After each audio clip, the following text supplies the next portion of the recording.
Hello, welcome back to RetroBreak and welcome to my first video response that I've done in about 10 years. This one is from the Happy Console Gamers video that he did last week about his 10 out of 10 games. I thought that was a fascinating topic and it really gave a good insight to him as a gamer, so I hopefully can do the same thing on my video today and give you guys a good look into what I think is a perfect kind of game. So with this list today of my 10 out of 10 games, I've tried to pick a nice range of games across different genres and across different generations. So you've got a nice variety of things to look forward to in this episode. So let's get started by taking a look at the first game that I can honestly find no faults with at all. It is the first Advance Wars game on the GBA. Of course, it's not the first game in the series. The Advance Wars series, or the Game Boy Wars or Famicom Wars series, spans all the way back to the 1980s. With its original release on the Famicom. So although this is the first one that officially came out in the UK, the company that made the game had almost 20 years worth of experience making these kind of games, and it really shows they absolutely knocked it out of the park with this one. I remember I picked it up while I was on holiday and I got completely obsessed with it.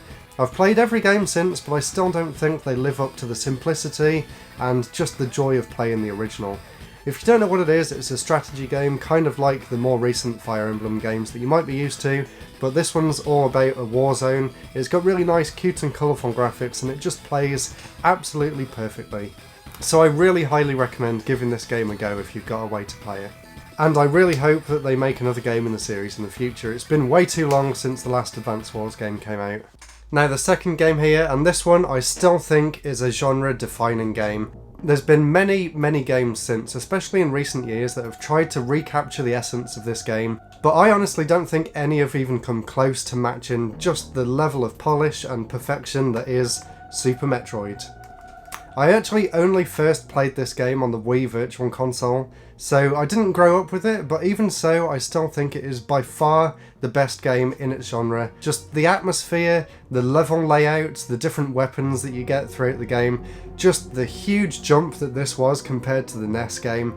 Everything about this game is just fantastic, and I really wish Nintendo would make more 2D Metroid games, because although Fusion and Zero Mission were good, they're not a patch on this. And it's actually available now on the SNES app on the Switch as well, so if you've never played it before, you can easily jump in and give it a go, and I promise you will have a fantastic time doing so. So I've tried to mix this list up with a variety of different games across different generations, but the SNES is just so good I had to include one more game from it. And it was a really tough decision between this and Super Mario World, but in the end I went for Donkey Kong Country 2. I honestly think this is the best 2D platformer there is. I really love the first Donkey Kong Country game, but I think they just improved on it in every single way with the sequel. The music in particular is outstanding, possibly in my top 5 game soundtracks of all time. It really is that good. The level layouts are great. I love all the variety of the different areas that you go to in the game. Starting on the pirate ship, going through the swamp, ending up in a giant amusement park. Just everything about this game screams creativity and just fantastic game design through and through, and I really don't think anything's lived up to it since, and I really hope that it will, but for me, this is the pinnacle of 2D platformers. This is Donkey Kong Country 2. Now jumping ahead a few generations to the Wii, and I was so excited when the original Super Mario Galaxy came out for the Wii. I just didn't think that game could ever be beaten, but it was. This is Super Mario Galaxy 2. My favourite Mario game out of the lot. If you want to know more about my thoughts on this, I did a Mario Memories episode a few weeks ago, so I'll put a link in the description so you can go and watch that. But basically I think this game just improves on the first game in every way possible. It has by far the most inventive level design out of any Mario game. I also love the straightforwardness of this game compared to the other 3D Mario games. I'm a big fan of linear game design with fantastic level design and layouts rather than big open worlds. And this game just screams fantastic level design in every single one of its stages. You really can't go wrong with it. And I also love the added challenge that this game gives you over the first game, and to be honest, pretty much every other Mario game since. Especially the last level. Like I said in my Mario Memories episode, that last level still gives me nightmares today, but I love that Nintendo was brave enough to make a level that difficult. And that's why I think this is a perfect game. Now, this one was a little bit difficult to come up with. I was really unsure whether I should include this or Sonic the Hedgehog 2. But in the end, I decided to go with Rocket Knight Adventures for my perfect game on the Mega Drive. Honestly, I don't think anything about this game is bad at all. I love the levels, I love the character, Sparkster. I really wish that Konami would bring him back again. I know they tried to on the 360 and the PS3, but it just wasn't the same as the original 16-bit games. This was actually the game that got me into making YouTube videos in the first place, way back in 2008, which is actually when I first played this game. So much like Super Metroid, I didn't actually play it when it was new, but even so, it still holds an amazing place in my heart. And like I was saying, this was the first game that I ever properly did a video about, and it's just fantastic. I can still go back to it today and play it all the way through. At first, when I first played it, I thought it was really difficult, but I've played it more and more over the years and I've got better and better at it.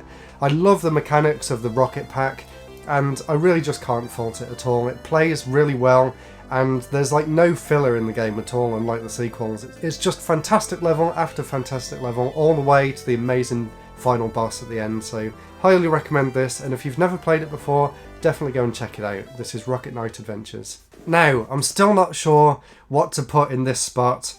I've got two games here, two very different games, but I was going through my list. I probably rewrote this list of games at least 10 times over the past week. And it was a toss-up between Xenoblade Chronicles and The Last of Us on the PS3, but I think I'm going to go with The Last of Us. When this game came out, it was truly Naughty Dog's finest moment. I think with the Uncharted games leading up to this, they really perfected their way of storytelling and the way that you play a 3D third-person action-adventure game. And The Last of Us just screams high quality all the way through. I love the pacing of the game, everything is laid out perfectly, and at the time it was also the most cinematic game that I'd ever played. The way it mixes the story with the gameplay, and for once it's a stealth game that I actually really enjoy, because I'm not a huge fan of stealth, but just the amount of different ways of getting around the levels in this game, and the fact that the enemy encounters don't last too long, I really do think it is a perfect game for what they were trying to make, and I'm really looking forward to playing the sequel. That's actually out next week, so I'm really looking forward to that as well. So that's why I picked The Last of Us on the PS3, and I picked the PS3 version over the PS4 version just because this game pushes the PS3 to its absolute limits, and when I played it when it came out, I'd honestly seen nothing like it in the past ever. So it was really a mind-blowing moment in video games for me, and that's why I had to include it. Now for a completely different kind of game to The Last of Us, this is going the complete opposite end of the gaming spectrum, the most casual game you could possibly think of. This is Peggle, and yes, I absolutely do believe that this is a perfect game. Back when I first got my laptop, when I started college in about, when did this come out? 2007, maybe? Yeah, 2007. So I got this game in 2007 when I first got my own laptop, and I was completely obsessed with it. And even though it's a casual game, it actually says here that it was a Casual Game of the Year awards winner, and I absolutely stand by that. And I still think to this day that no casual game has come close to matching the addiction and just the fantastic design of Peggle. They tried on the iPhone with Peggle Blast or whatever it's called, but honestly, it doesn't hold a candle to the original, so that's why I think Peggle 1 is a 10 out of 10 game for me. And this next game I can't actually show because I've only got it digitally, and much like the Happy Console Gamer in his video, I wanted to include a Tetris game, because like he said, Tetris is just the perfect form of raw game, but I honestly think that Tetris Effect on the PSVR is the best one. And I say PSVR because you have to play this game in virtual reality. It just gives it a whole new way of experiencing the game, and honestly, the first time I played it, the first time I put that headset on and I was playing through Tetris Effect, I actually broke down in tears. It was that good. Honestly, even thinking about it right now, I just can't believe how good they made that game. Just the atmosphere, the way the game plays with the headset on, the way things are flying all around you, the way the soundtrack interacts with what you're doing, it was just too much for me. I just had to stop playing. I really couldn't understand how anything could be that good.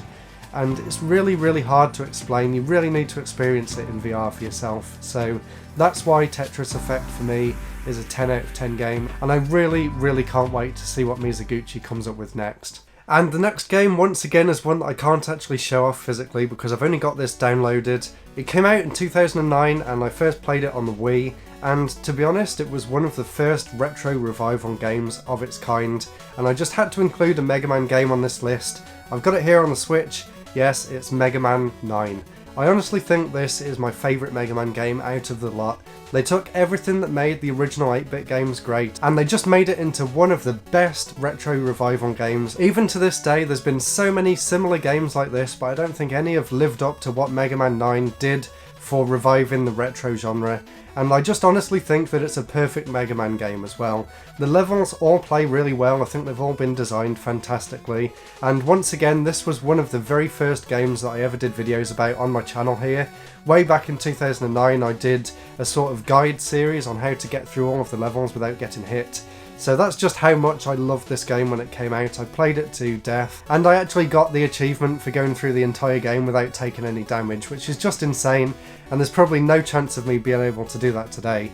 But I honestly think that this is the best Mega Man game, and that's saying a lot coming from me, who is a huge Mega Man fan, and I've played all of the 8-bit ones, and I think this one still holds up the best today. And so that's why I have to say that Mega Man 9 is a 10 out of 10 game for me. And I was honestly a little bit disappointed with Mega Man 11 if I'm totally honest, and I still haven't even finished it. I just wish they would go back to the original style rather than trying to make it 2.5D. And the final game here, this is another one that I was a little bit unsure of whether to include this or another game, but in the end I went for Nights into Dreams. It's a game that means a lot to me, and it's just a game that I can go back to and play over and over again and never get bored of it. Once again, the level design for this game is outstanding. I also really love the graphics, and I just love the whole idea of the game, the fact that it's all set in dreams. And it was also one of the first games that I ever played in 60Hz as well, and found out the difference between what we got in the UK and what they got over in America and Japan, and playing it in 60Hz is just an amazing experience, especially with the 3D controller. If you've never played Nights into Dreams before, it definitely is one of the most unique games of all time, and I honestly think it is perfect for what they set out to do. There really is nothing like it. Of course there was a sequel on the Wii, but I don't think it lived up to the experience of the original game. So if you've never played it before, highly recommend going and giving it a go. It's also on Steam, I think, and I know it definitely came out on the PS3 and the Xbox 360 as well, so there's loads of ways of playing this today, and I really hope that Sega goes back and revisits this franchise again in the future and goes back to the original style of the Sega Saturn game. They tried with the Wii, but it was a little bit hit and miss, but if they go back to what made the original so great, I really do think they could have another 10 out of 10 game on their hands. So there we go, that was 10 games that I think are absolutely perfect for what they set out to achieve. I would love it if you guys did a video response to me as well, and let me know what your favourite 10 out of 10 games are. I think it's a really fascinating topic, and it gives a great insight into the person who's talking about it, because these are 10 games that mean a lot to me, and I honestly think they are the best of what they were trying to do, but I'm sure people could pick faults in them, but I honestly can't. So it would be great to hear your guys' thoughts and opinions on what you think are 10 out of 10 games yourselves. So that's it for this episode. Please stay tuned because I've got a load more exciting videos coming soon. Thank you all so much for watching. I'll see you next week for the next episode. Goodbye!